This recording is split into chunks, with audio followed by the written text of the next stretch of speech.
Di dalam hadis Sahih Imam Muslim, Nabi menyebutkan Dajjal itu anak keturunan cucu-cucu Adam yang normal seperti kita-kita. Dia lebih pendek daripada kamu sedikit. Tubuhnya gompal, bahunya kanan dan kiri itu lebih jauh, dadanya bidang, kemudian full daging. Rambutnya kribo, kemudian kulitnya berwarna putih pucat mayat dan ada beberapa bercak merah.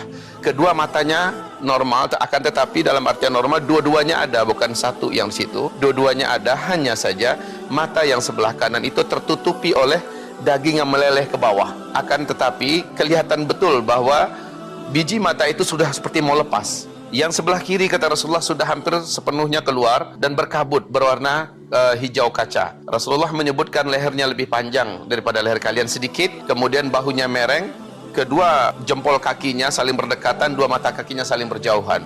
Dia memiliki kemampuan yang menyebabkan para dukun-dukun satu bumi akan sujud menyembahkannya dan menuhankannya. 2/3 penduduk bumi nanti akan sujud menyembahnya. Dia datang membawa fitnah yang teramat sangat dahsyat. Jadi ada fitnah Dajjal, ada fitnah Masihid Dajjal. Mesti dibedakan ini. Kalau fitnah Masihid Dajjal, ini adalah menjelang kemunculan Dajjal. Ada beberapa kekuatan gelap yang menguasai bumi ini, yang menyebabkan banyak terjadinya pemurtadan di muka bumi dan kekacauan dalam bentuk yang sangat mengerikan. Makin dekatnya Dajjal keluar, maka semakin besarlah bentuk kekacauan itu. Saya ibaratkan dengan meteor yang akan menghantam bumi. Menjelang meteor itu semakin mendekat, maka semakin banyak petaka-petaka di bumi ini yang akan terjadi, baik petaka alamnya, petaka teknologinya, segala macamnya. Apalagi fisik meteor itu betul yang nanti menghantam bumi kita. Luar biasa, menyebabkan semua teknologi akan musnah. Tanda-tanda kemunculan Dajjal ini dalam hadis Sahih Muslim tegas Nabi mengatakan. Hadis ini diceritakan oleh Fatimah binti Qais saat bertemu Rasulullah SAW dengan seorang Nasrani yang akhirnya masuk Islam. Hadis ini digelari dengan hadis Al-Jassasah. Jadi Rasulullah SAW menyebutkan di dalam hadis itu bahwa seorang lelaki gompal yang sedang terikat dengan rantai besi yang teramat besar dan berat di sebuah pulau di tengah laut Yaman. Laki-laki ini, kata Rasul, dialah Dajjal. Tamim Ad-Dari yang berjumpa dengan laki-laki itu dengan 20 awak kapalnya, ditanya oleh laki-laki ini, apakah di Arab sudah muncul seorang lelaki yang mengaku sebagai nabi terakhir namanya Ahmad atau Muhammad? Tamim Ad-Dari menjawab, sudah. Apakah kalian beriman kepadanya? Tanya laki-laki itu. Sebagian kami ada yang beriman kepadanya, sebagian tidak. Beruntunglah yang beriman dengannya. Sebaiknya kalian beriman kepadanya, kata laki-laki yang terikat itu, yang ternyata dia adalah Dajjal. Kemudian dia bertanya, dijawab. Dia bertanya, dijawab. Pertanyaan yang paling fenomenal, dan ini yang berkaitan dengan urusan kita. Tanda-tanda kemunculan yang terbesar adalah Dajjal ini bertanya, kalian kenal nggak dengan mata air Zughar? Tamim Ad-Dari menjawab, kami kenal. Apanya ingin kau tanyakan? Masihkah mengeluarkan air mata air tersebut? Tamim Ad-Dari mengatakan, air tersebut dari mata airnya masih banyak. Sebentar lagi mata air itu akan berhenti dan kering.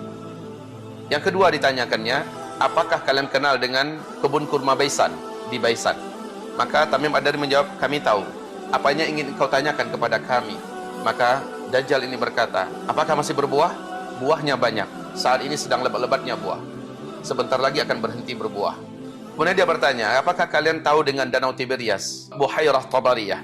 Tamim Ad-Dari menjawab, kami kenal dengan danau itu. Tentang apa yang ingin kau tanyakan berkaitan dengan danau itu? Dajjal ini bertanya, apakah airnya masih banyak?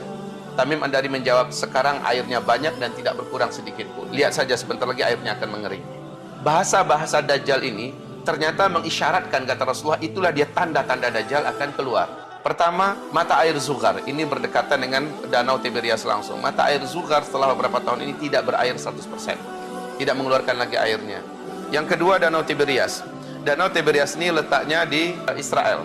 Satu tanah yang dijajah oleh bangsa Yahudi ini dari negeri Palestina. Sumber air satu-satunya bangsa Yahudi di Israel itu hanya dari Danau Tiberias. Mereka tidak punya sungai, mereka tidak punya mata air yang lain kecuali hanya dari danau ini. Dan danau ini sejak bumi terbentang tidak pernah susut airnya. Masya Allah, sejak tahun 2003. Tolong dibaca nanti dalam kitab Ensiklopedia Akhir Zaman oleh Syekh Dr. Muhammad Ahmad Al-Mubayyad. Disebutkan hadis yang sangat jelas dan fakta yang ada di Danau Tiberias di Israel hari ini.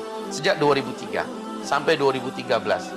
Hanya dalam rentang 10 tahun saja, Danau Tiberias yang kedalamannya hanya 45 meter ya, telah susut 16 meter. Artinya lebih 30% menyusutnya. Itu 2013. Akhir 2015, danau ini bagian yang paling menonjol dari dasar setelah kelihatan seperti pulau kecil di permukaan. Maknanya apa? Semakin menyusut.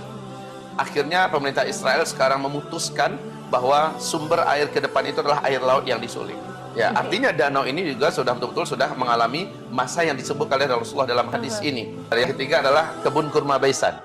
Kebun kurma Baisan ini letaknya di perbatasan antara Yordania dengan Palestina. Kebun kurma Baisan ini sejak 6 tahun belakangan buahnya rusak dan mengalami penyusutan dalam jumlah buah itu sangat menyusut sekali. Tapi 2 tahun terakhir kebun kurma Baisan sudah tidak berbuah 100% dan batangnya pun cenderung layu dan mati.